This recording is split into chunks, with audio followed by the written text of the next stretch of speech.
What's up, peeps? It's me, and I'm back. I've been gone for a minute again because there's a lot that's been going on in my life. Some pretty good, some not so good, but everything is working out okay. Let me kind of give y'all a little rundown. My son, who has seizures, he just started having seizures in 2017 when he was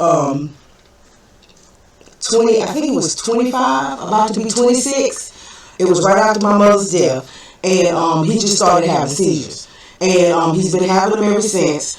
And he hadn't been taking his medicine like he was supposed to. So the Tuesday before Mother's Day, he was in a car accident. He was driving. He was on his way home. He had a seizure, and he wrecked his car, and he walked away from it. So the Most High God is very, very good, very, very good. And you know, and it's just been a series of things since then. You know, with some things with family members, some things with people in the neighborhood. It's just been a series of things after that. I've been working some long hours to make some money because it's some things I want to get done and some things that I want to do. So it's just been a lot going on. And also a very, very dear friend of my son's, her daughter, who my son knew before she was born, her 6-year-old daughter was actually shot today. She was actually shot today. The bullet went in her shoulder, and it came, and they said something about it came out of her arm. She's at Chapel Hill right now, and they're doing surgery on her arm to try to repair arteries and blood vessels and ligaments and all that to try to repair what damage was done by this bullet. And they're still not. She was at her grandmother's house because her mama was at work. She was at her grandmother's house outside with the rest of the kids playing. And as we know what went on right now, supposedly right across the street at the store, they were doing some kind of music video. But these dummies actually had live ammunition. And one of the bullets hit with the flying and hit, and one of them actually hit her. Now that's just what's being said. We don't know the full story yet. So you know, y'all pray. You know, have a talk with your ancestors. Have a talk with the Most High God for this little girl. Her name is Farrah. Farrah. Her name is Farrah. So have a little talk with your higher power about her so that she'll be all right. And so I can't sleep because I need to know what's going on with that whole situation.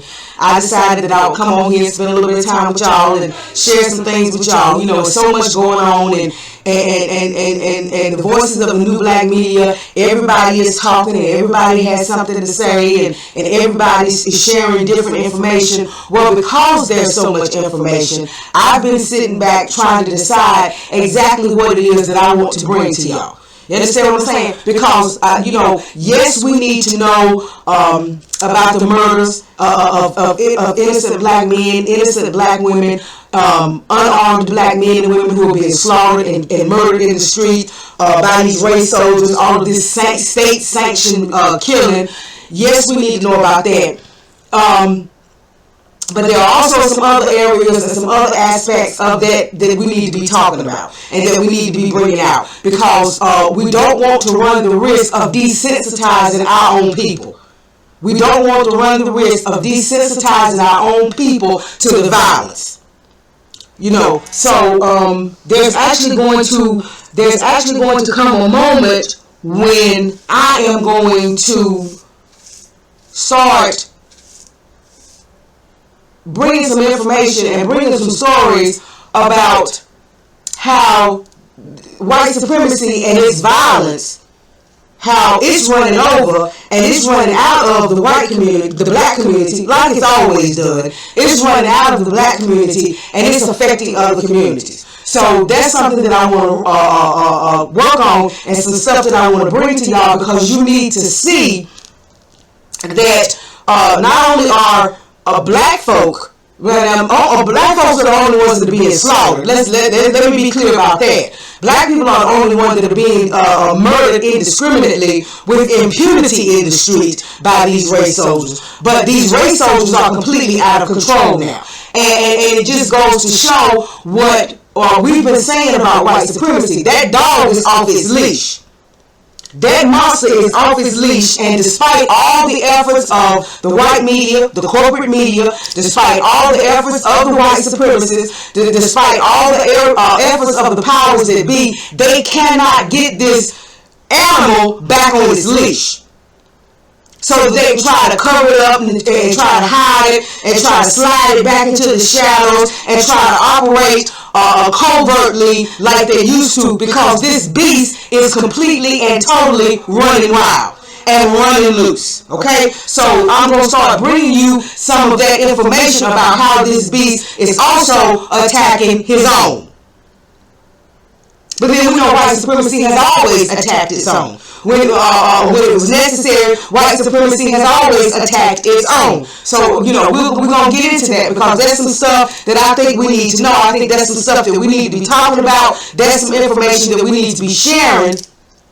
Because so that these white folks can understand that they are not immune to what's going on. You understand what I'm saying? They sit back and they act like, they safe and they all right in their white privilege without realizing that they are not immune to this thing. And as this thing implodes, because that's what's happening to white supremacy, it is imploding. And as it implodes, and as that 2040 date draws closer and closer of when they are projecting that the United States at least will be a majority brown country, or whatever you want to call it. It won't be majority white anymore. As we get closer and closer to that date, we're going to see more and more violence from white supremacy, and we're going to see this violence reaching every other group of people. You understand? So all these folks who have aligned themselves and have joined with white supremacy against us, you understand what I'm saying? Because they want to be honorary white or whatever, they're going to start getting a taste of what white supremacy really is. And they're not going to like it. Okay? So that's something that I'm working on, that I want to bring to y'all as we have our conversations and as we share this information. I hope everybody's doing well. I hope everybody's staying safe. I hope everybody's being smart. I do know this. I do know that more and more of us are getting on code. I do know that more and more of us are pulling up. I do know that more and more of us are standing up.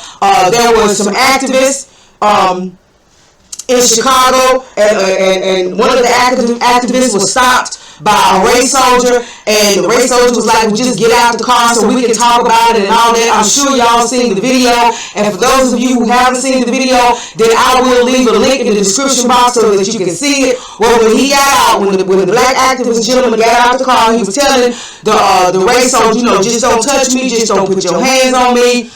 And it turned into something else. Of course, this race soldier just felt like it was just his right to invade this man's space, this man's personal space, and put hands on him and all that. And the next thing you know, then there's some other brothers and sisters and other folk that were out there, and it just turned into a thing. You understand what I'm saying? It just turned into a thing. So then there was a pull up at the ex-police chief's office, house down there in North Carolina, when the district attorney decided that these police officers that had murdered I think his name was Andrew Brown. I can't remember his, because I can't never get that first name right. I know the second name is Brown, but I think it's either Andre or Andrew Brown Jr., the black guy that was murdered by the police in Elizabeth City, North Carolina. Well, when they went and their district attorney decided, of course, that there would be no charges, that it was justifiable killing, you had members of the community and you had black folks that turned up at one of the ex-police chief's house.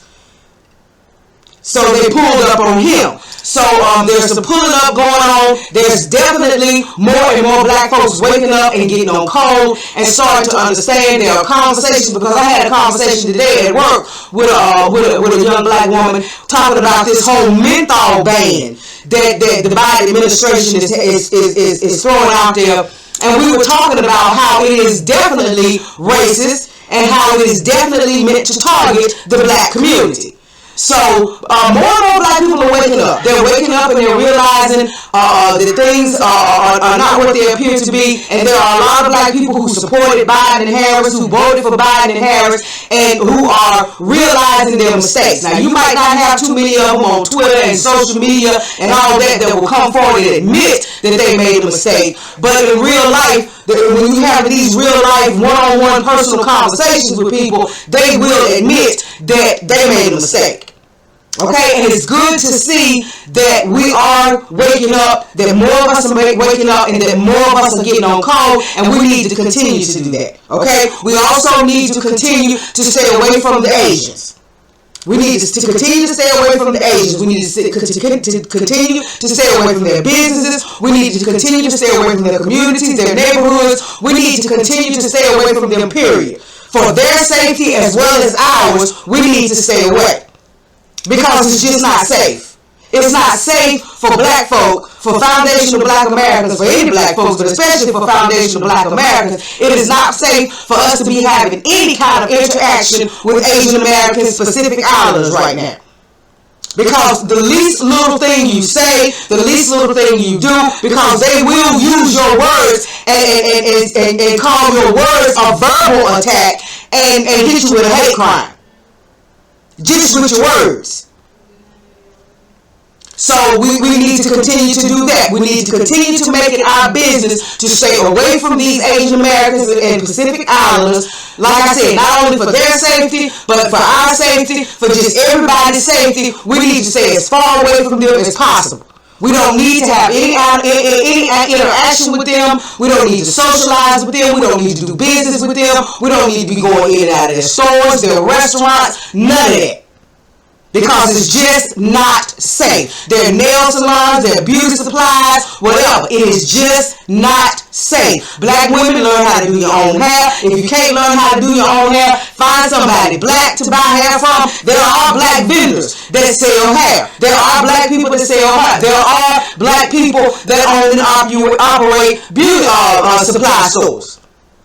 There are black people who do nails and have nail salons. Some of them don't have nail salons. Some of them do nails at home and can do nails just as well, if not better, than these Asians in these salons.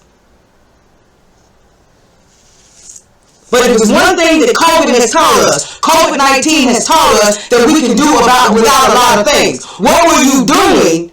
You understand what I'm saying? When the nail salons were completely shut down. When the beauty supply stores were completely shut down, what were you doing then? You survived. You still living. You doing fine. You understand what I'm saying? So you can survive until you can make other arrangements. But for your own safety as well as for their safety, you need to stay away. Okay? Now, let me get into some stuff that I think we need to talk about, because there's some stories that nobody's really talking about, but they do have significance for us foundational black Americans, okay? So I want to talk about some stuff that's just a little different, right? No, go back. I didn't tell you to do that. Okay. Now, I got this article from... If y'all hear my daughter holler back there, don't pay no attention. She playing that game with some of her friends. But I got this article from Deadline, Deadline.com. And it was May 29, 2020 at 9 a.m. by Bruce Herring. And it says, Tulsa, cancellation of Remember and Rise event on Black Wall Street massacre shot down by money demands update.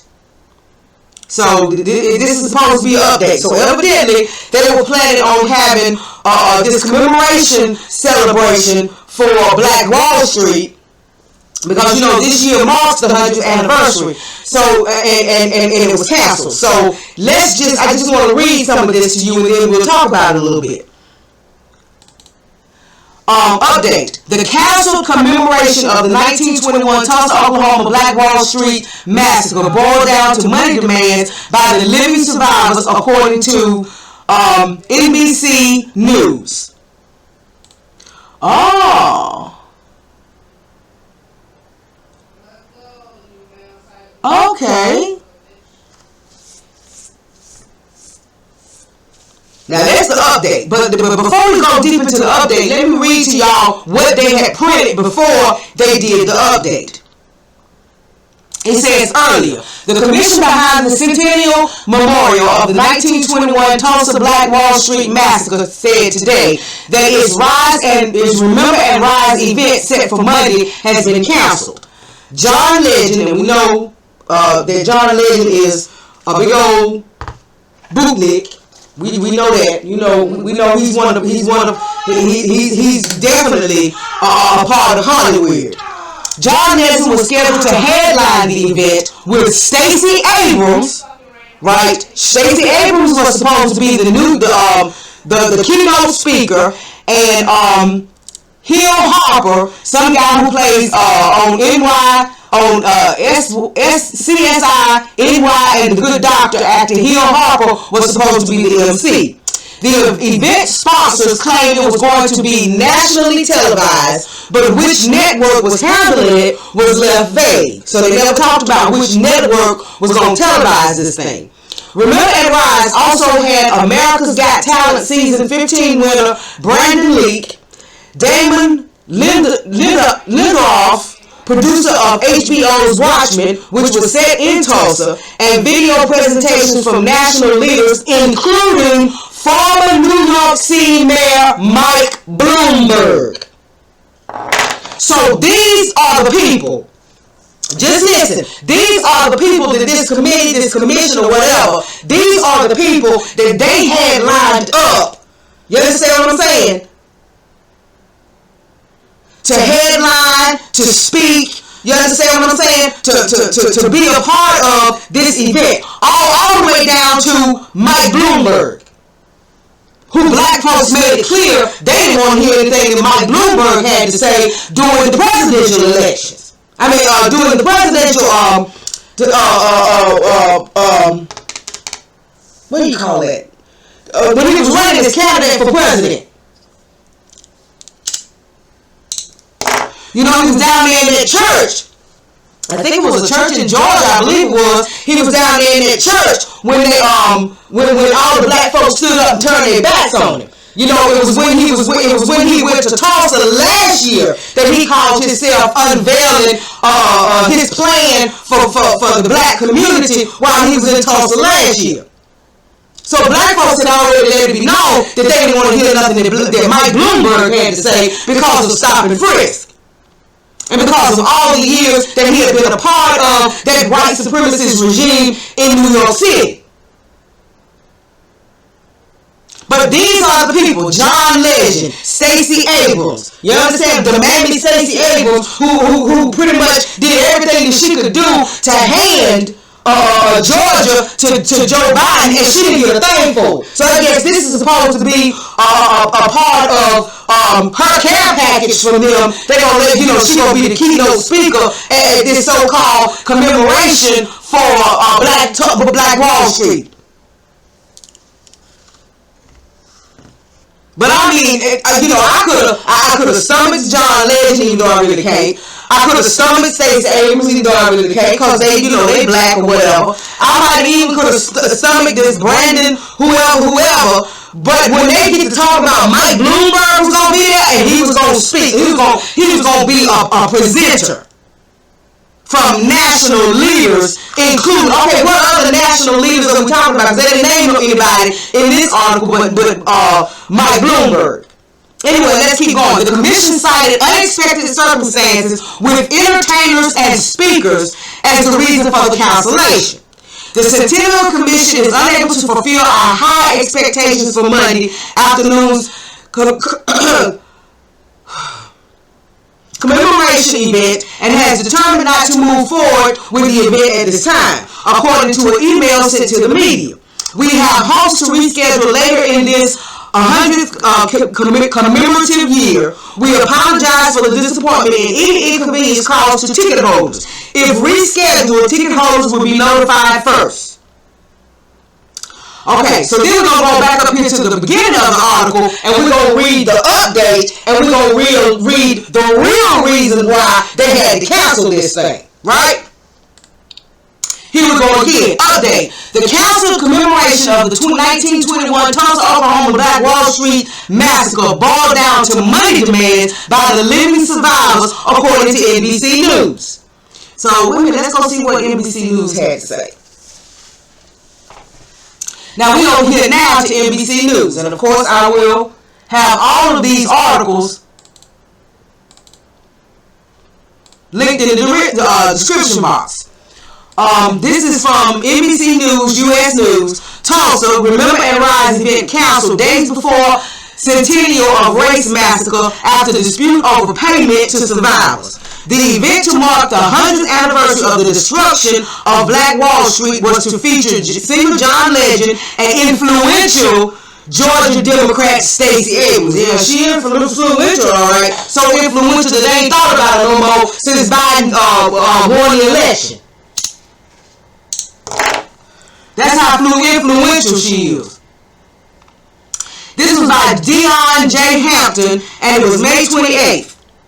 A cornerstone event of the Tulsa Race Massacre commemoration in Oklahoma was abruptly canceled because lawyers representing survivors and descendants demanded a higher fee for their participation in the event than had been originally agreed upon, a commission official said. Now, side story.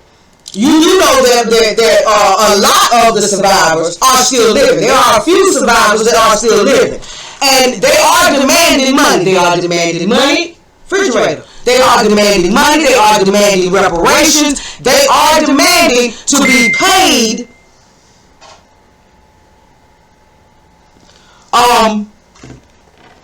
in reparations for everything that they lost. The loss of life, the loss of homes, all of those businesses that were burned down, homes that were burned down, all the money that was stolen out of the banks, and all of that.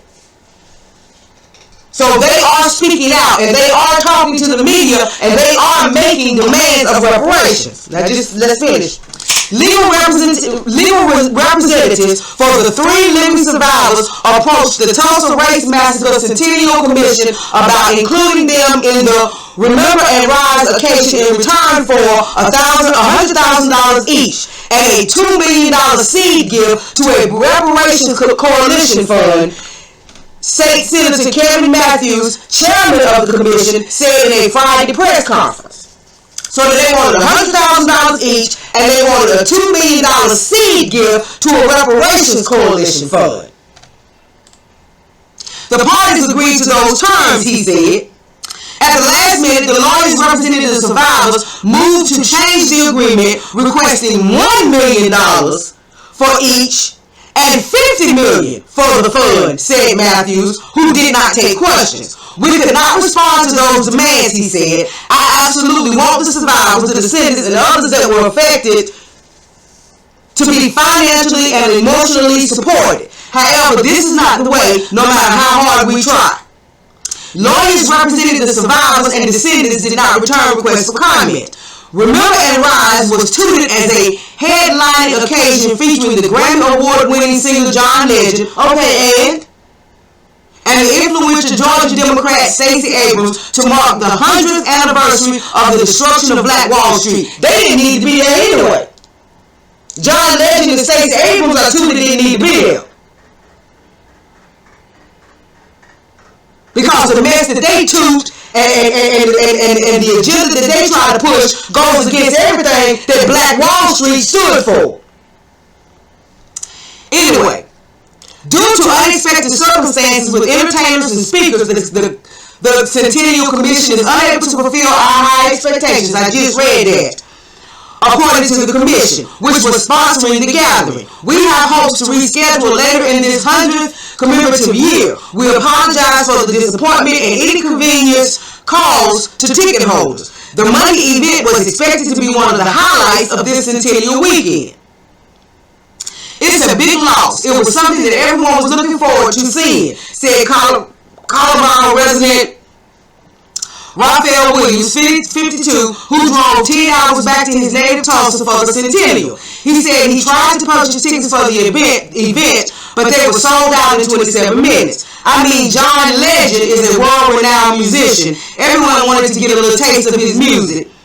Stacey Abrams, a big hero for the black community. No, she's not a hero for the black community. She's a hero for the Democrats. She's not a hero for the black community because the Democrats don't do a thing for the black community. Have it for the last 50, 60, almost 70 years. So she's not a hero for the nation. Maybe she's a hero to him for the black community. But to the grassroots, the real black community, she's not a hero at all. Tulsa Mayor G.T. Bottom said he was saddened by the cancellation, but the work to honor our neighbors killed in the 1921 Tulsa Race Massacre and to build a better city moving forward is bigger than one event on a single night, he said in a statement. More than any disappointment over this cancellation, I feel profound gratitude for all the people working so hard to honor the lives lost and the work to be done. The commission said other programs, including the Friday ribbon cutting ceremony for the Pathway to Hope at Greenwood and a Monday night candlelight vigil, are still scheduled. Wonder how much money they were going to pay John Legend and Stacey Abrams and Mike Bloomberg and them other so-called national leaders that were supposed to be speaking during this thing. Wonder how much money they were talking about paying them. Because I guarantee you they weren't talking about doing it for free. The commission will also host a limited preview opening of the Greenwood Rising History Center next week. May 31st will mark 100 years since a white mob started looting, burning, and murdering in Tulsa's Greenwood neighborhood, then known as Black Wall Street, killing up to 300 people and displacing thousands more. So that's what NBC News had to write about it. Now let's go back and finish reading what we was reading over here.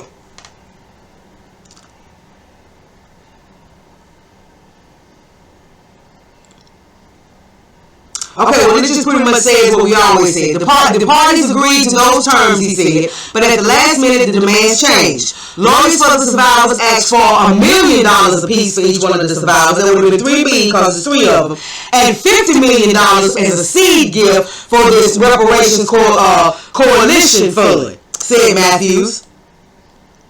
We could not respond to those demands. I absolutely want the survivors, the descendants, and others that were affected to be financially and emotionally supported. However, this is not the way, no matter how hard we try. Lawyers representing the survivors and descendants did not comment. So they were not going to tell the truth about it. They were going to just let it go as they were just having, some issues with the entertainment and all that kind of stuff, and that's the reason why they had to cancel it. They weren't going to tell the truth about it, but now that the actual survivors and the descendants are coming out and they're talking about this, and now that it has got out there in the public, now they have to come out and they have to admit that the reason why they had to cancel this whole thing is because these folks want some money. These folks are ready for reparations. These folks are ready for somebody to do something to start the healing process to that injury. Because you have to understand, that's what reparations is. That's what reparations is all about. It's all about repairing an injury, righting a wrong. And since those folks lost more than just lives can't be replaced. You understand what I'm saying? But those businesses that they lost, those homes that they lost, that land that they lost, that revenue and that income that they lost, the money that they lost that was in those banks that was stolen.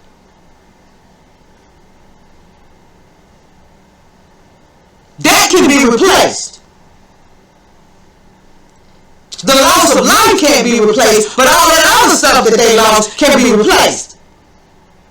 That's part of reparations. Money is a part of reparations, especially if money was a part of the original injury. If money, land, wealth, economics, businesses, all of that kind of stuff was a part of the original injury, then it should also be a part of the reparation. It should also be a part of whatever you do to repair that injury that you caused. So I just wanted to let y'all know what was going on as far as what's going on with Black Wall Street, with the 100 years, as far as what's going on with the descendants and the survivors, and how they are now speaking out and how they are now demanding reparations. And they are demanding reparations, not in the form of no apologies, not in the form of nobody saying we apologize, not in the form of no forgiveness and hugs and all of that kind of stuff. No, they are demanding reparations in the form of finances, money, to replace all that they lost.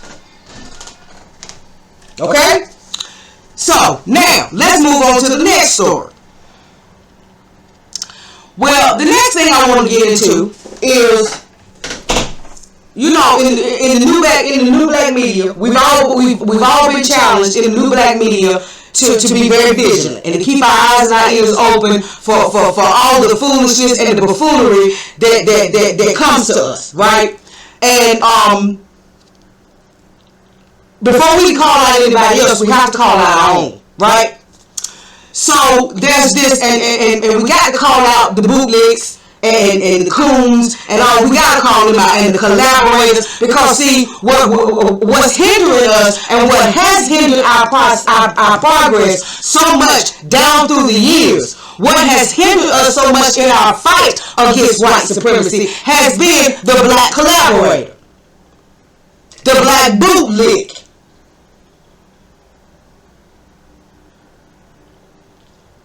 You understand what I'm saying? The black man or woman with the right mind. You understand what I'm saying? That black person that believes in white supremacy as much as any so-called white person does. Right? They have been our biggest problem. They have been our biggest holdback. They have been our biggest challenge. As a matter of fact, I would say that they are a bigger challenge than white supremacy itself. Because they are always in the way. They are always in the way, acting as some kind of buffer. You understand what I'm saying? For white supremacy. Always trying to push white supremacy's agenda and white supremacy's talking points. So it's a new one on the horizon that everybody needs to watch out for. Okay? It's a new one on the horizon. And this is what I saw that he tweeted May the 28th, 2021. And his name is Dr. Willie Montague. He's a blue check. Dr. Willie J Montague. At Rep Montague. Right? That's his handle on Twitter. At Rep Montague. At REPMONTAGUE. And I'll have the link to his Twitter as well as a screenshot of a couple of things that he said. Right? But on this particular tweet, he tweets, "I'm black and I'm running for Congress. You're not oppressed, you're lazy." Right? You're not oppressed, you're lazy. I'm black and I'm running for Congress. You're not oppressed, you're lazy. So he was talking about black folks. And making his opinion known. You understand what I'm saying? So that he can get all the goodwill, you understand what I'm saying? And all the pats on the back and the pats on the head and the butter biscuits from the white supremacists. That I'm black and I'm here letting these niggas know that they're not oppressed, they're just lazy. You understand what I'm saying? And if you go to this tweet and you look down the comments, you know, you got all these folks telling him, well, that ain't the way you gonna get votes and all this kind of stuff. It says on his Twitter, he's a Republican, yes, he's a conservative, Republican candidate for U.S. Congress, Florida 10th District, pastor, father, and mentor, PhD in religious studies, constitutional conservative. So he's down there the Republican in Florida. So here's another Tim Scott, another Daniel Cameron, another not Candace Owens, because you know she ain't really nobody. But here's another one. Dr. Willie J Montague. Now this is some of the other stuff that he said.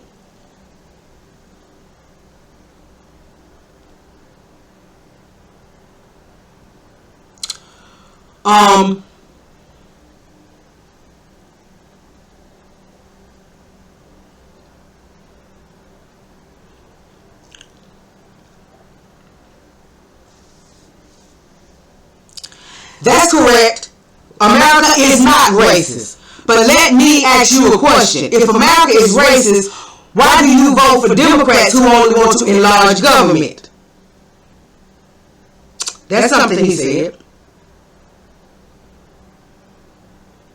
If you're in America, you have everything you need to be successful. Whether you are successful, well, that's up to you.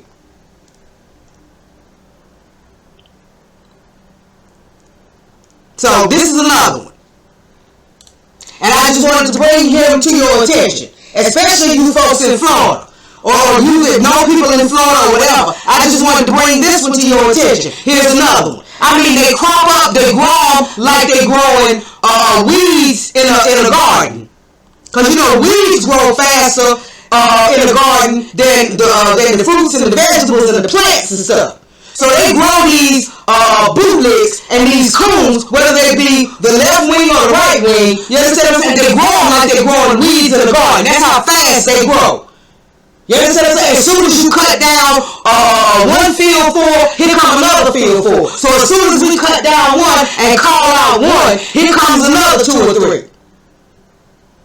So this is the newest one. Dr. Willie J Montague. Now I want to read y'all a little bit about Dr. Willie, okay? Now this is coming from liberalpedia.wiki.org, and this is just a little information about him. William Joseph Montague, born December 12, 1987 in Morehead City, North Carolina. Right here in North Carolina.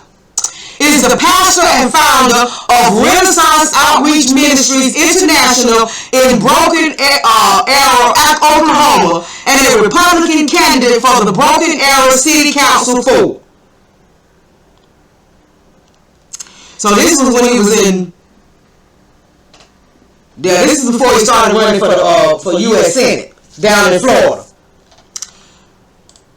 Montague was born to Ronald Earl Montford Sr. and Katrina Anna Montague at Chattel General Hospital, also in Morehead City, but was raised by his grandmother, Maggie Benton Bell, when he turned 5. He was baptized at Faith Tabernacle of Praise International Ministries by Bishop Donald M. Cromes Sr. He attended St. Luke's Missionary Baptist Church in Morehead City for 17 years and claimed to have been called to have heard God's voice in June 1997.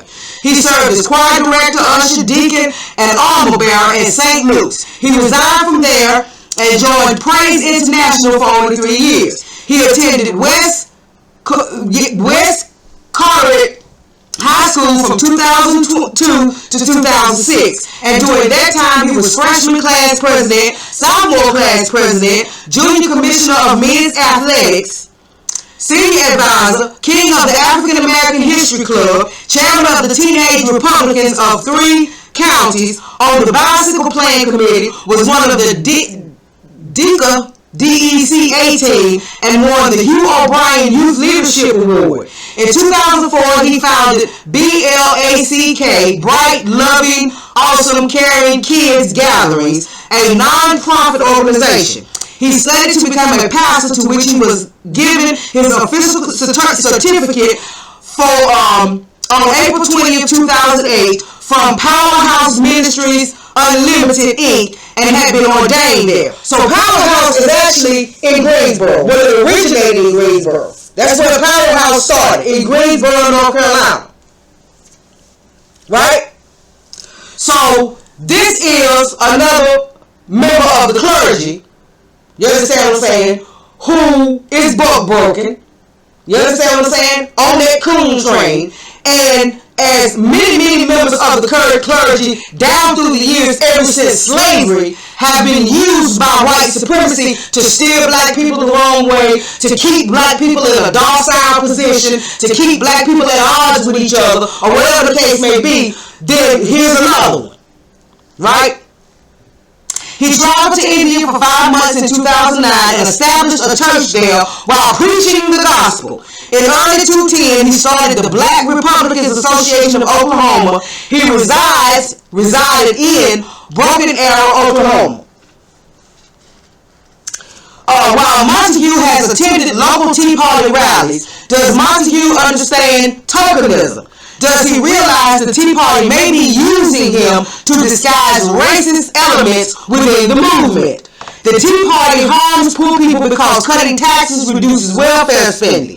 Also, the Tea Party opposes Obamacare, and when sick people can't afford medical insurance, Obamacare can mean the difference between life and death, literally. So all of that right there is just the liberals attacking the Republicans or the conservatives or the Tea Party or whatever, you understand what I'm saying, through this man. But that, I just wanted to give you that as a little bit of history about him. You understand what I'm saying? Just a little history about this Dr. Willie.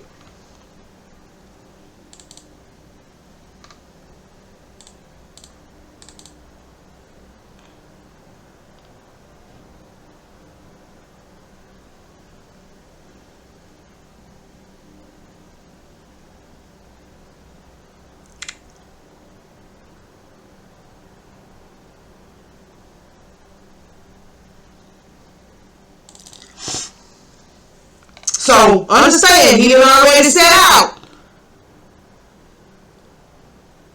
The first thing he wants to let you know is that he agrees with Tim Scott and with Kamala Harris that America is not racist. You understand what I'm saying? And that if you live in America, if you're here, you have everything that you need to succeed. So if you're not succeeding, that's on you. And what did he say again? I got to get back to it. Let me find it. And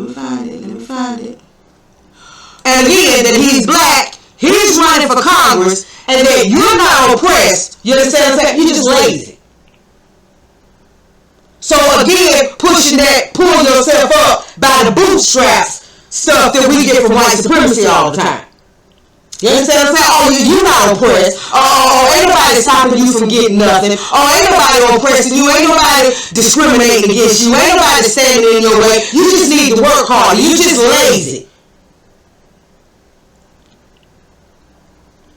And we're going to see how well this tweet ages, because he can try to remove it all he wants to. But I screenshotted it, and I'm sure other people have screenshotted it as well. So again, remember, Dr. Willie J Montague. So even for you black folk that happen to be conservatives, or you happen to be leaning towards the Republicans or whatever, understand that just like the Democrats, these are the kind of black folks that they're pushing out there in front of you. These are the kind of black folks that they are trying to make you think that speak for you, and they are your leaders. So we already got a CDC, a Congressional Black Caucus that ain't worth 5 cents to us, and all of them need to be gone. You understand what I'm saying? But this is what they're offering as replacements. On the right and on the left. So that goes to show that ain't no side no better than the other. So that's the reason why we seriously need to start thinking about running for office. We seriously need to start thinking about pooling our resources together, organizing, getting our resources together, and getting us some grassroots folks. You understand what I'm saying? That we can build up, that we can grow up. You understand what I'm saying? And we can put them in office, because they don't really have the interest of the black community at heart. But we got to be able to fund them. We got to be able to make it hard for the white supremacists to offer them anything that they don't already have.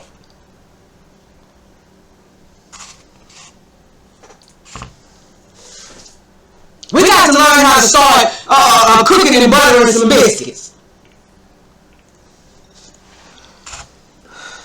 Okay, now let's move on to our next story. Now, this next story is real interesting because I got this from Terrain Rain Reloaded, right? And I thought it was real interesting. And this is from news from University of Michigan Education. And this was done May 18, 2020. It says Asian hate, UNM chronicles location, nature of more than 1,000 incidents last year. Right? So let me just read a little bit of it. I'm not going to read it all, but I'm going to just read a little bit of it to you because it will be posted in the description box so you can come back and read the whole thing.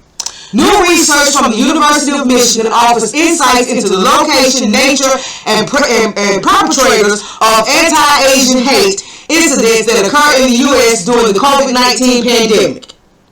The Virulent Hate Project, which is supported by UM's Center for Social Solutions and Poverty Solutions Initiative, reviewed 4,337 news articles from 2020 that addressed coronavirus-related anti-Asian racism in the United States. And it's not racism. Because we learned from Neely Fuller Jr. and Dr. Francis Cress Welsing that racism was a part of and it's the driving force behind white supremacy, right?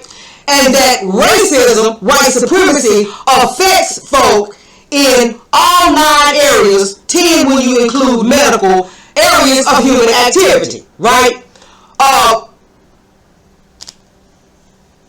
White supremacy doesn't control the Asian population. It doesn't control the Asians' economics. It doesn't control their communities. It doesn't control their banking. It doesn't control their health. It doesn't control their education. It doesn't control anything that has to do with the Asian community. Now, it may be prejudice. It may be bigotry, but it's not racism. Because nobody, including black folks, and not even the dominant society, are doing anything to stop Asians from building their economy, owning their businesses, you understand what I'm saying? Having their own communities, having their own banks. In just about every major city in the United States, they have their own city within a city. Chinatown, Little Korea, Little Vietnam, Little Shanghai. So how is it racism? Because racism is based on a system of oppression.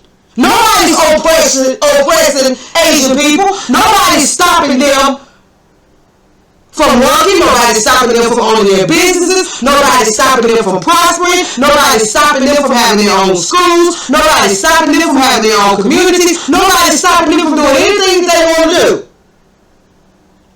So yes, it may be bigotry, it may be prejudice, but it's not racism. And in a few minutes, I'll let you hear a white man give you the actual definition of racism. Okay, but let's keep going. From those articles, researchers identified 1,023 unique incidents of anti-Asian, they say racism, I'm going to say bigotry. Because prejudice and bigotry are pretty much the same thing. That's just you not liking somebody. You understand what I'm saying? Or you hating somebody because of their ethnic group or because of the color of their skin or whatever. Right? Racism is based on a system that is based on power. And you having the power to actually oppress somebody because you don't like them. Because of their race or because of their ethnicity. You actually have the power to impact their daily lives. as far as jobs is concerned, as far as where they live is concerned, as far as how they make money is concerned, as far as their health is concerned. That's what racism is. Racism is based on a system. Bigotry and prejudice is just based on your personal likes and dislikes. Okay? The COVID-19 pandemic, which originated in China, resurfaced long-held stereotypes about Asian Americans, and stigmatizing rhetoric led to increased anti-Asian hostility in 2020 that has continued in 2021, said Melissa Berger, lead researcher on the Virulent Hate Project and assistant professor in UM's Asian Pacific Islander American Studies program. Studying these hate incidents and making the data publicly accessible can contribute to a better understanding of anti-Asian racism. Again, not racism, it's bigotry. You understand what I'm saying? They try to class everything now as racism because they want to act like everybody has experienced what black folk have, what foundational black Americans have experienced here in America. So they want to act like it affects everybody. You understand what I'm saying? When it doesn't. No other group has been enslaved on the North American continent. No Asians have been enslaved. No Pacific Islanders have been enslaved. No Latinos have been enslaved. Even the Irish, they talk about the Irish were slaves. They were indentured slaves. It's a totally different type of slavery. Nobody else were chattel slaves, which means we were owned, we were property. We were not even considered human beings. We were property. Nobody else has experienced that on the North American continent. Nobody else has experienced things like the Jim Crow laws, 100 years of Jim Crow, redlining, the black codes,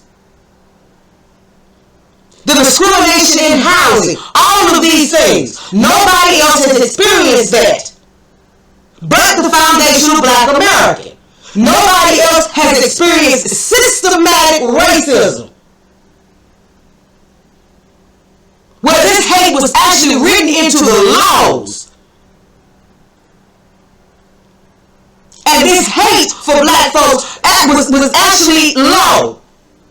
Nobody else, there has been no laws that said that you couldn't teach Asians how to read. There's no laws that have ever said that you couldn't teach Latinos how to read, or Jews how to read in the United States, or Native Americans how to read.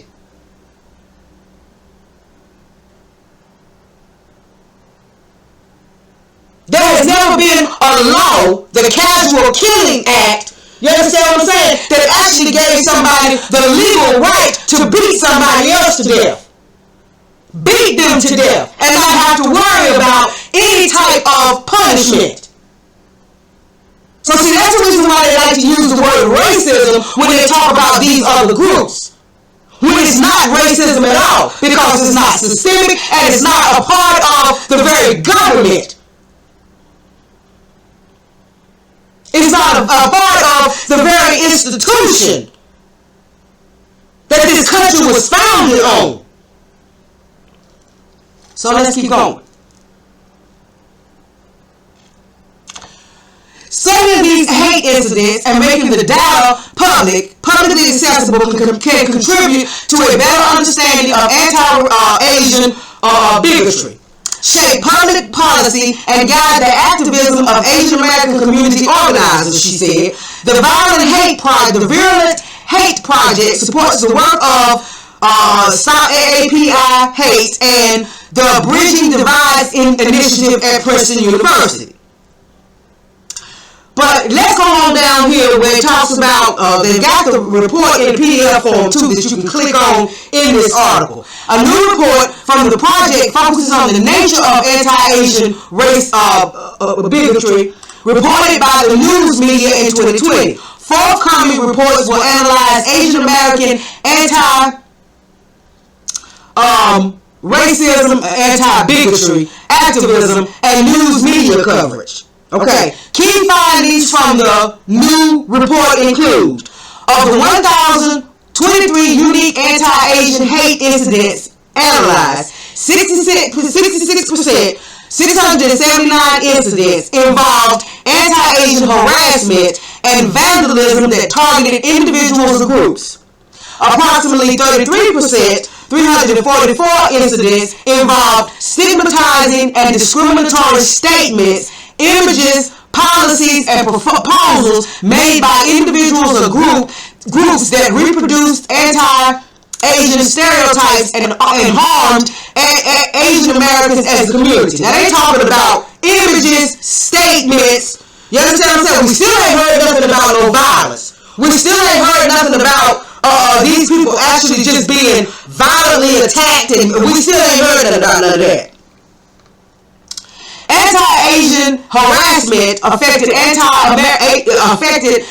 Americans of all ages, ethnic groups, and genders. Okay, how can it be all? Okay, anyway. Although the harassment was not experienced evenly across demographic groups, women were the victim of 65% of anti-Asian harassment incidents, and Chinese Americans experienced nearly 58% of the harassment incidents reported in the news. Listen to this.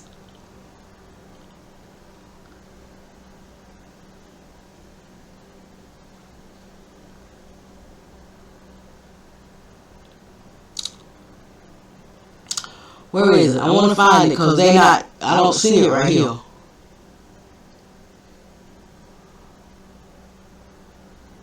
There it is. Available information suggests the perpetrators of anti-Asian hate incidents were predominantly white and predominantly male and disproportionately white. Among politicians who made stigmatizing, see that's where they going talking about Trump and all that. Ain't nobody interested in all that. But the bottom line is, this study just pretty much basically puts it out there that white folks were the ones that were doing this, right? And when it first cropped up last year, that's who we saw doing it. That's who everybody knew was doing it. White folk, mostly white men, right? It was only this year when all of a sudden it became all of this black on Asian crime and all this black on Asian hate. But when they first started whining about this and they first started complaining about this around March, April, or whatever of last year, when they started even before then, because you know they were talking about Trump was xenophobic and all of this kind of stuff. So as far back as maybe January, February of last year, 2020, right? It was coming from white males, mostly white males. We knew that, right? Okay, well this report just pretty much definitely puts it out there and lets it be known that that's who it was coming from, right? Well, Lisa Ling,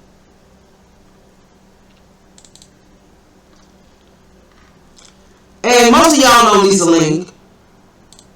Lisa Ling has been on HBO and on TV and all of that. She was on Red Talk, on the Red Table Talk with Jada Pinkett and all of them, and Michael Eric Dyson back here not too long ago talking about all of this Asian stuff and all of this foolishness. But anyway, this is what she put on. This was the comment that she made on her Instagram right after she read this report. And you know, that Juju Chin and all of them, and that Andy Nell and all of them just been pushing all of this black on Asians and all these black bootlicks and coons talking about, you know, why can't we just get along and we got to treat the Asians right and we can't have this violence against all of this foolishness, right? But now that the report has come out and just pretty much just put it out there publicly, what everybody already knew. Right? But again, nobody had anything to say when all of these videos and all of this information and all of this stuff was coming out about these Asian men assaulting black women and all of that in their beauty supplies and in the nail salons and in the restaurants, and they jumping on them and slugging it out, you know, and stuff, and black women being beaten with brooms and sticks. and all of this kind of stuff in nail salons, did nobody have nothing to say. Ain't nobody said nothing about the Asian on black crime. None of that. Right? Well, this is what Lisa Ling had to say on her Instagram. I wanted to share some of the key findings of a recent study conducted by the University of Michigan that examined reports of over 4,300 anti-Asian hate-related incidents. Some believe that a particular race is perpetrating most of the crimes against Asians.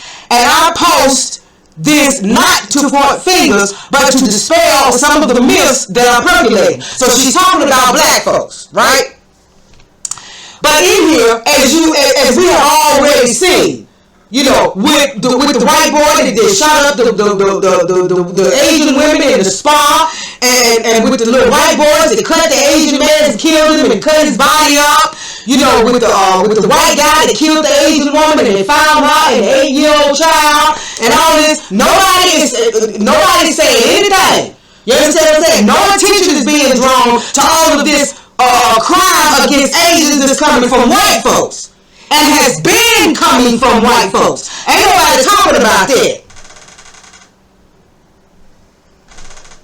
It's all, let's concentrate on these 1 or 2 incidents where, you know, some mentally ill black person might have attacked an Asian. You understand what I'm saying? We think a lot of this mess is staged and all that because most of it looks funny, because how in the world is it always somebody right there to film this stuff or to video this stuff from start to finish? Not in the beginning, not about middle or halfway through what's happening, all of a sudden somebody will stop and start filming. No. It's like the camera is always in the exact position at just the right moment to film this thing from beginning to end. Come on now. But anyway, the truth is attacks are coming from everywhere. Now they're coming from everywhere. See, now that this report has come out, and this report has pointed the finger at white Zaddy. This report has pointed the finger at white men and white males. Now all of a sudden she's stepping back and she's backing back, and now all of a sudden the attacks are coming from everywhere. See, before all you heard was black on Asian, black on Asian. That's all they were pushing. That's all they was pushing. That's all you was hearing. And all these Asian women coming out, you understand what I'm saying? Just hammering on black folks. But now all of a sudden, since the University of Michigan has pointed the finger at the real perpetrator, because the white male is the perpetrator of most of the violence and the rape and the murder and all that goes on in this country. But now that it has come out, now all of a sudden she wants to step back and she wants to say that the attacks are coming from everywhere. When she was just on Red Table Talk with Jada Pinkett and Michael Eric Dyson talking about black folks and the black violence against Asians. But again, like I said, ain't nobody mentioned all the racism coming from the Asian community toward the black community, when we are their economy, we are their economic base. If we as a collective, if we as a whole stop fooling with them today, in a month's time, they almost go broke.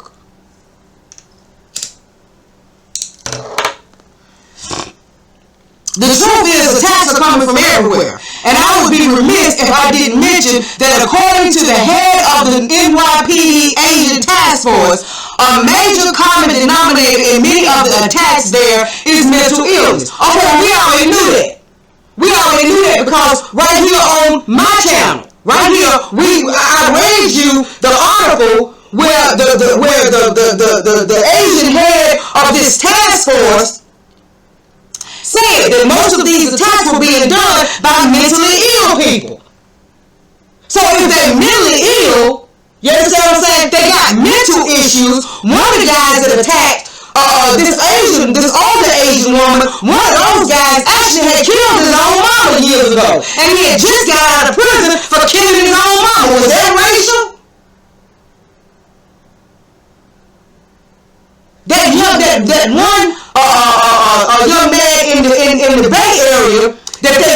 start all of this, you understand what I'm saying? When you read what the police had to say about him, they said that he had been arrested for doing this, attacking people. They didn't say Asian people. They just said attacking people. That he had been doing this over 20 times. So if these people are mentally ill, then this stuff is not racially motivated. Right? This does not mean that the crimes are not racially motivated. Yes, it does. As Culprit has been weaponized against Asians. Culprit has been weaponized against Asians. I mean, they acted like somebody was saying something wrong just to say that it was the Chinese virus or that it was the China virus. Or to even say that it comes from China. But we know it comes from China. And for years, I mean for the last couple of years, for the last 2 or 3 years, you know, every time you said that it was created in this lab and that the lab, it must have escaped from this lab in Wuhan and all this, people talking about you, it's a conspiracy theory and all of this kind of stuff. Well, now, even Joe Biden has got to come out and tell them to go back and recheck and make sure of how this thing really got loose, where it really originated from, how long did China really know about it, the whole 9 yards. There's an article on it, and if I find it, I'll put it in the description box, or I'll talk about it on another video, maybe tomorrow. But anyway, let's keep going. But okay, this does not mean that the crimes are not racially motivated. Of course, if it's mental illness, of course that's what it means. Of course that's what it means. Especially if you're dealing with folks that's going around attacking other people, and you're dealing with somebody that killed their own mama, who was just as black as them. So does that mean that his crime against his mama was a hate crime that was racially motivated? Come on now. But it's imperative that we be as educated as possible about how we can directly deal with the crisis. See, now all of a sudden it's backing up. Now all of a sudden, okay, we gotta back over this thing. You understand what I'm saying? Why? Because it's been put out there that the white man who these Asians worship, and they so desperately want to be considered honorary white, is the real perpetrator. So now, to make cover for the white man, you understand what I'm saying? Instead of just calling it white supremacy, and instead of just saying what's the truth, now the attacks are coming from everywhere. So I guess now the attacks are coming from black, white, Latino, Jew, everything else now. Since the finger has been pointed at the real perpetrator, the perpetrator that the Asians don't ever want to call out.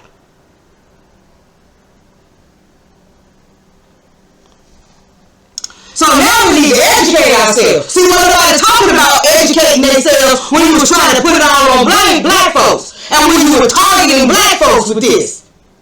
Didn't nobody want to talk about education. Didn't nobody want to talk about mental illness. But now that they're talking about it's predominantly white folks, now you want to act like it's mental illness. So now you want to give these white men the cover of mental illness.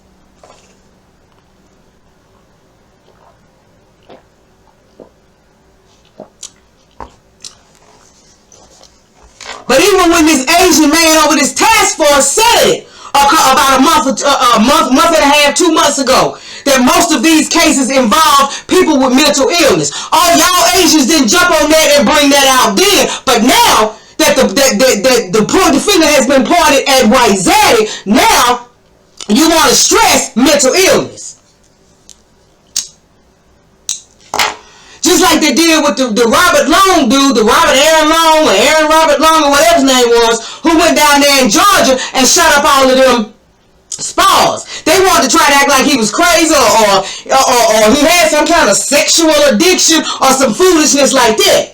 And they still have not called that a hate crime.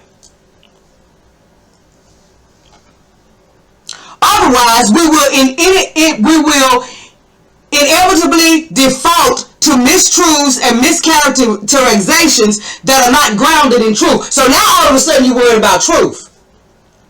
After y'all been spreading all of these lies and all of this propaganda and putting out all these fake videos and all of this kind of stuff and setting these folks up, especially these black folks with all these mental illnesses, y'all setting them up. You understand what I'm saying? With all this staged stuff, now all of a sudden you're concerned about the truth. Now that the white man has been fingered. You understand what I'm saying? Now that the real perpetrator has been pointed out by other white folks. Not by black folks. I guarantee you this, let me go back to it. I guarantee you this, what I say her name was, I guarantee you this Melissa Borgia. Let's see. Yeah, she's Chinese. She's Chinese. Melissa Borgia is Chinese.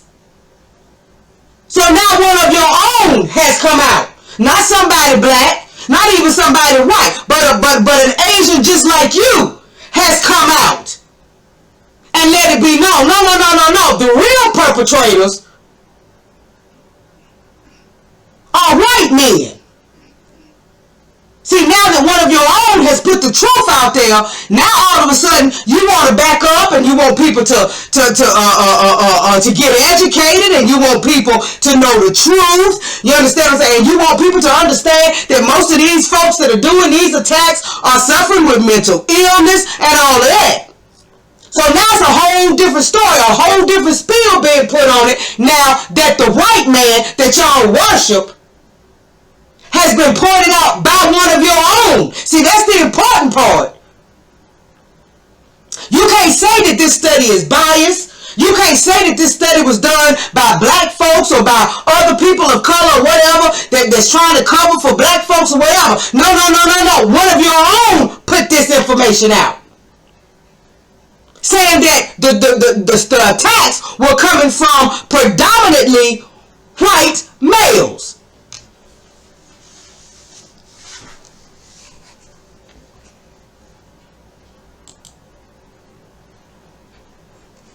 So now you want to cover for white Zaddy.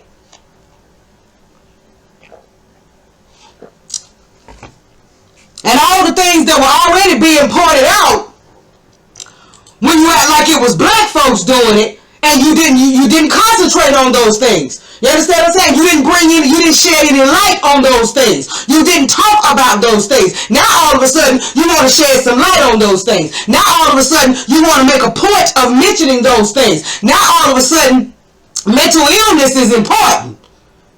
Now all of a sudden, knowing the truth and educating yourself. You understand what I'm saying? All of that now is important. It wasn't important when you were just targeting black folks with this thing.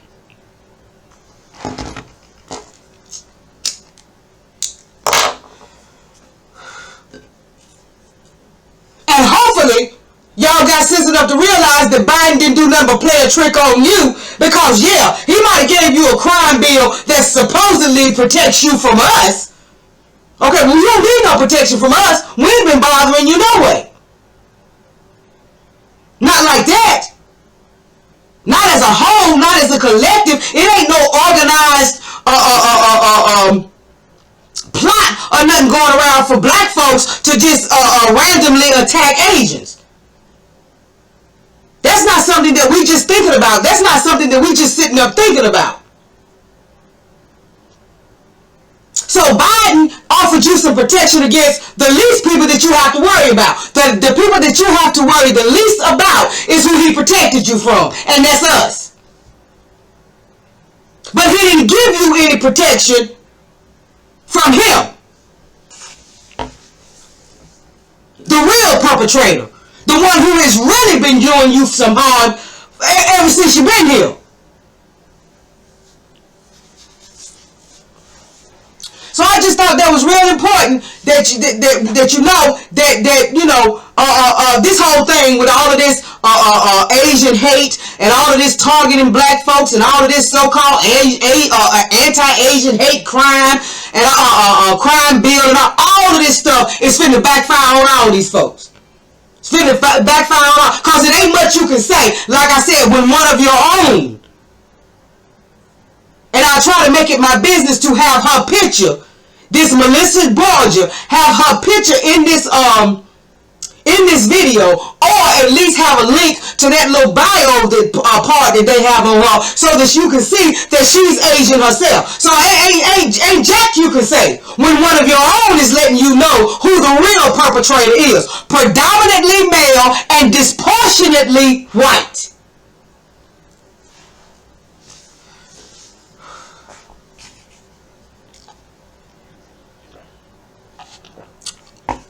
Now, since we talked about that, let's move to the last thing I want to talk about, because I didn't mean for the video to be long, but I ain't been with y'all for a minute, and there's some things that y'all need to know. I also got this story from Terrain Rain Reloaded, and that's the reason why I listen to the New Black Media. That's where I get my information from now. I get my information from the New Black Media. Well, this is coming from the Herald, right? SharonHerald.com, the Herald. May 12th, 2021, by Melissa Clarick. And I'm thinking this was in Sharon, Pennsylvania, is what I'm thinking. But anyway, it says 4 white men will face a preliminary hearing May 25th on charges stemming from an attack on a black man at a Sharon bar. Thomas L. Boyer, the second, he's 48. Casey Thomas Boyer, that must have been his brother, he's 27. John Michael Fortuna, 41. And Papillon Keller, 46. Were charged Friday with ethnic intimidation. Now just listen. Ethnic intimidation, whatever the hell that is. Aggravated assault, conspiracy to commit aggravated assault, riot, and reckless endangerment in the case.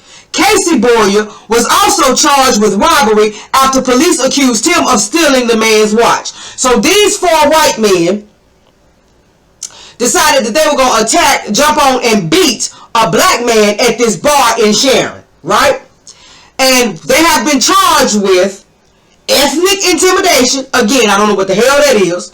Aggravated assault, conspiracy to commit aggravated assault, riot, and reckless endangerment. One of them was also charged with robbery because he stole the man's watch. Sharon police responded to a report of a fight at 12:06 a.m. April 29th at the Marigold Bar. When officers arrived, they saw 4 men leaving on motorcycles. In a criminal complaint, police said 2 witnesses, video surveillance images, and the victim's accounts all indicated that the 4 men attacked the victim. Right?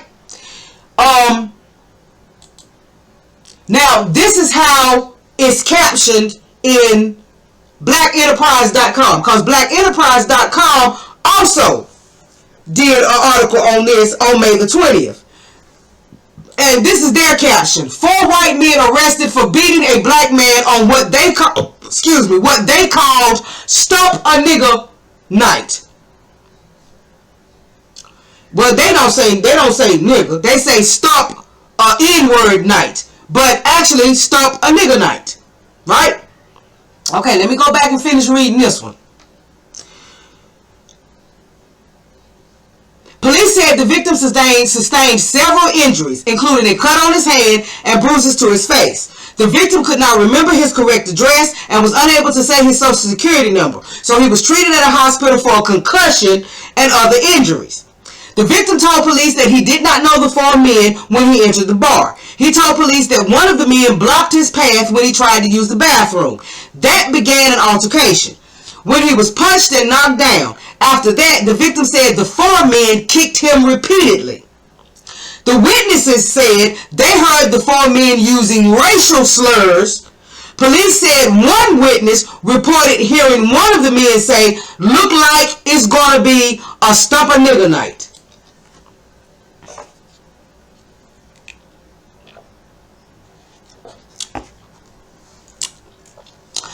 Thomas Bayer and Keller remain in Mercer County Jail as of Wednesday on a $100,000 bond. Casey Boyer and Fortuna were released after posting bond. A preliminary hearing for the men was set for May 25th in front of District Judge Dennis M. Songer of Sharon.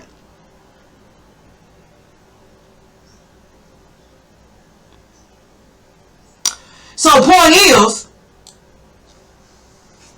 we got the racial slurs, we got the racial hate, we know it was racially motivated, we got the witnesses saying what they heard. You understand what I'm saying? Saying that they heard the men using racial slurs and that they heard one man specifically say, look like it's going to be a stump of nigger night and all that. But we still ain't got no hate crime charge. We ain't heard nothing here about no hate crime charge.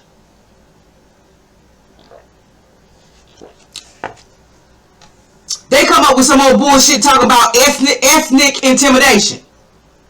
Okay, well that ain't intimidation when you beating the hell out of somebody. When you intimidating somebody is when you approaching them in a threatening manner or whatever the case may be. But you done went all past intimidation when you start having a physical altercation with this person and you actually start assaulting this person.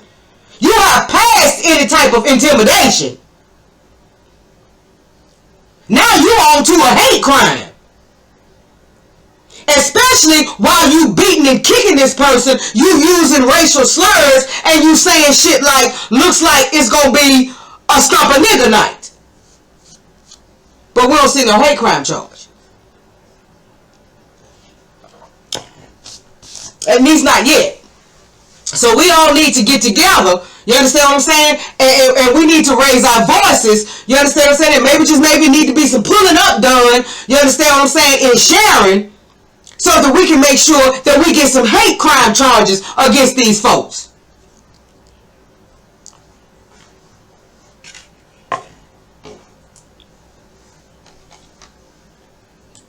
But I just wanted to bring that to your attention, and I will be keeping my eye on this to see if they call in the feds to investigate to see if any hate crime charges need to be brought. You understand what I'm saying? Or the judge could do an enhancement to the crimes and hate crime on there.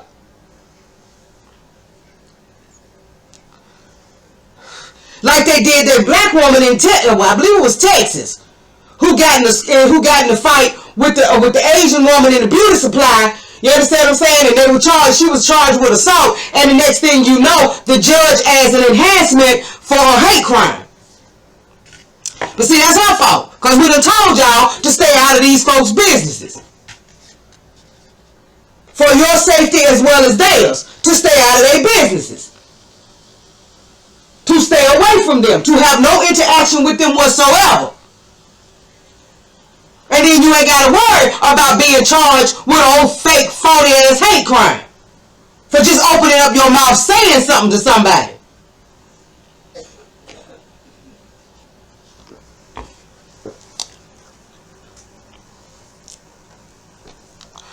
So, those were the stories that I wanted to bring y'all. I wanted to let y'all know about what was going on as far as Tulsa is concerned, and as far as that commemoration event that they had having to be canceled. I wanted y'all to know about and to watch out for this Dr. Willie J Montague. You understand what I'm saying? Because as far as he's concerned, no, America's not a racist country. And as far as he's concerned, if you in America, you got everything that you need to succeed. And if you ain't succeeding, well that's on you. And that he's black and he's gonna be running for Congress, and you're not black people, you're not oppressed, you're just lazy. So I guess your laziness is the reason why the race soldiers are mowing you down in the street and slaughtering you in the street like dogs. Because you lazy.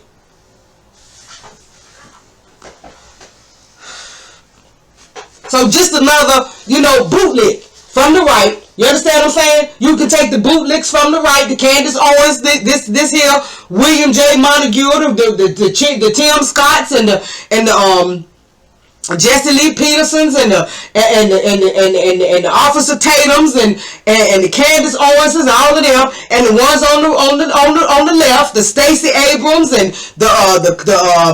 Kamala, and the Mark Lamont Hills and the Jamil Hills and the Corey Bushes and all of, you can take all of them from the right and the left and you can dump them down in the same barrel of shit, and when you pull them up you won't be able to tell them apart. Won't be able to tell them apart.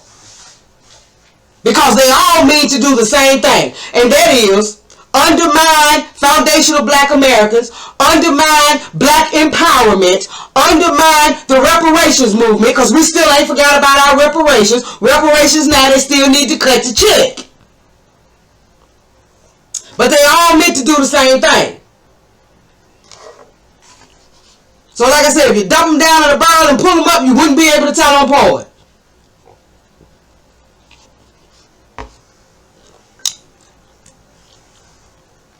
And I wanted to let you know about this situation with this black man that was beaten, and that so far we don't see any hate crime charges. We don't see any hate crime charges. But if there was ever a hate crime, it's that right there. Now, it's one more thing I want to bring to y'all attention right quick. And let me find this, because this is important. And this is what they do. And this ain't going to take long. I hope I still got it on here. Yeah, here it is. And I'm not going to read this article. The article will be in the description box and you can read it. But I just want y'all to know that another crook, another part of the left's mess, LGBTQ, the whole 9 yards, Lee Daniels. Lee Daniels is working with Disney, of all people. Disney.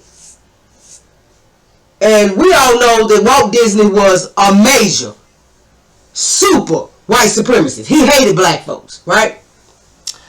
Well, Lee Daniels has joined up with Disney, and I think it's 20th Television or something like that, to bring out this pilot, this new drama for FX called The Spook Who Sat by the Door. Right? Let me just read this much of it. This is coming from the Griot. I got it from the Griot for in the entertainment part. And it talks about this Wyland Noel grabs lead role in Lee Daniels' The Spook Who Sat by the Door. Right? But this is what I want to read. After charming audiences in HBO's Insincere, Wyland Noel has grabbed a lead role in the pilot for Lee Daniels' The Spook Who Sat by the Door. And he sounds like he's an immigrant. He sounds like an immigrant. He looks like an immigrant. Right? And he probably is an immigrant. But anyway, this is the part I want to read. Based on the novel of the same name, The Spook Who Sat by the Door, and that was the novel was by Sam Greenleaf, and he eventually turned it into a movie, and the FBI, the CIA went crazy. They banned it. You can't find copies of it. They took they pulled all the books down. They stopped. They wouldn't let the movie be seen anywhere or whatever. Now all of a sudden they're gonna try. Now that Lee Daniels has his hand on it, you understand what I'm saying? And white supremacy through Lee Daniels gets to tell it the way they want to tell it, and soil it and dirty it up and all that. The same way that they did the Harriet Tubman movie with that Cynthia Erivo, and the same way that they doing with the Aretha Franklin movie with that Cynthia Erivo. The same way they have been able to do with a lot of our icons and our heroes and our stories and all of that. These black folks help give it to help white folks put their stamp on it, and they change it around and they sully it up and they mess it up. Well, that's what they're trying to do with The Spook Who Sat by the Door. And for all of you who don't know what that movie is all about, well, the movie and the book was about this man, and I can't remember his name. Hold on, let me see if they got his name in here. Dan Freeman, and he was in the CIA through the Affirmative Action Program, And he went through all the training. He got all the techniques and all of that. And as a part of their so-called, they used him basically as a token and set him by the door. And he eventually took everything that he had learned from that training and started this Black Power movement, a Black Revolution movement and all of that.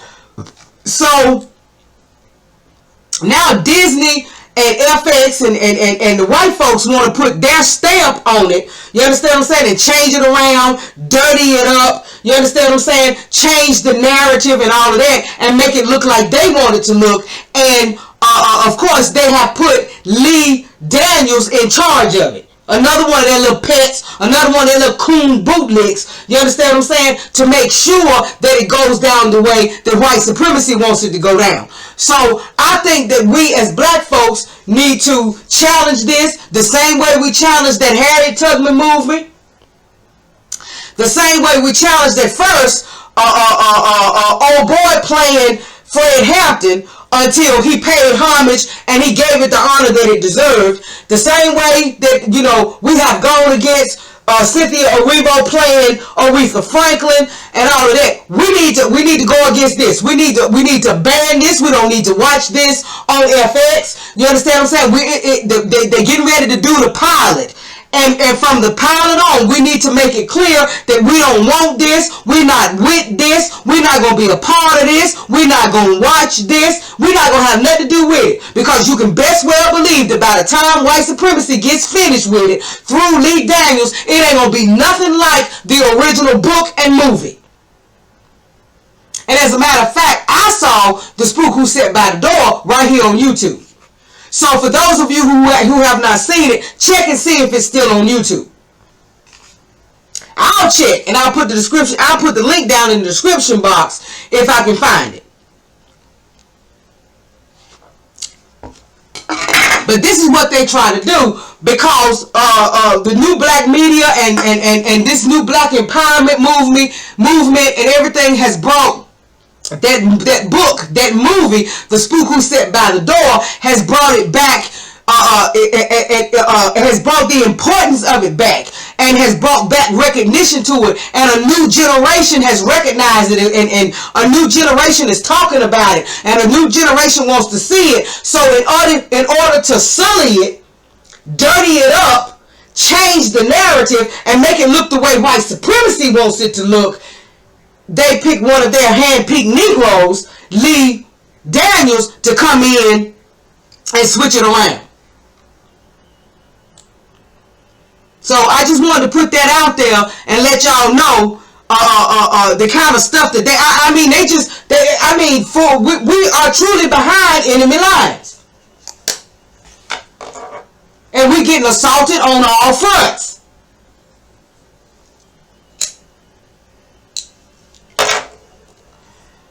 You understand what I'm saying? Why anybody black has Netflix, HBO, any of that mess in their house, and they, especially if they got to pay for it, Disney, any of that, Nickelodeon, any of that. As a matter of fact, Blue's Clues, the little children's thing on Nickelodeon, Nick Jr., whatever, Blue's Clues is actually going to have an episode celebrating Pride Month.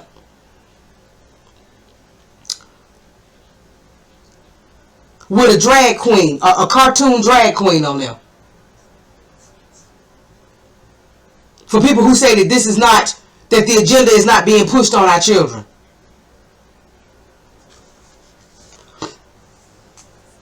There's actually a upscale, I think it was an upscale private school that they have found out, the parents found out that the children were actually being taught, the first graders were actually being taught sex education and watching videos of how to masturbate.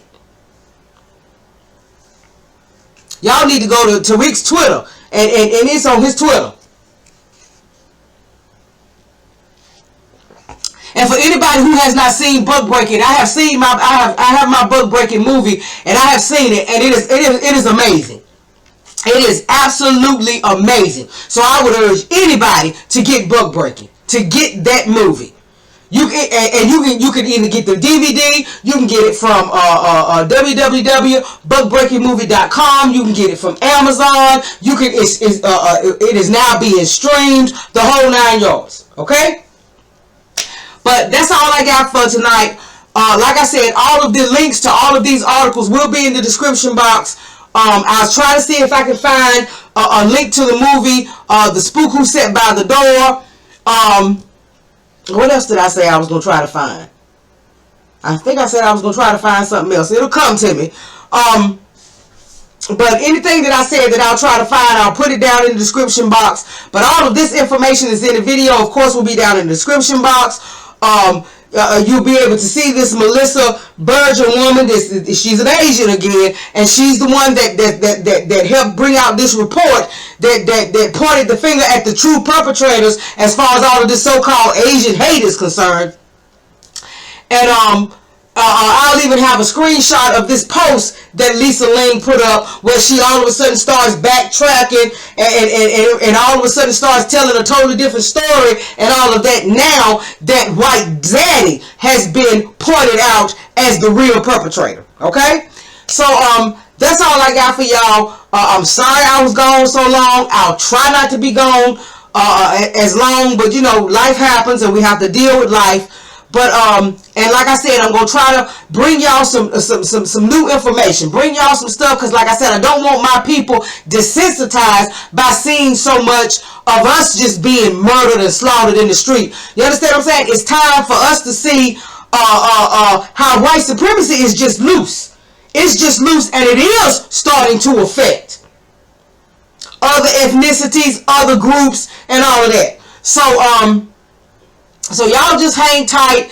Get down in the description box. Look up all of this information. Read these articles. Do your own research. Like I said, you ain't got to take my word for anything. Do your own research. And I'll be back with y'all as soon as I can. Let's stay on code. You understand what I'm saying? Like the video. Share the video. Like I say, let's have these conversations on social media, with your family, with your friends, with your co-workers. Let's have these conversations. Let's know what's going on. We're going to have a little conversation about some new stuff that has come out about the jab and all of that. So, yeah, it's just a whole lot of stuff going on. And we're going to cover... the new black media is going to cover every bit of it.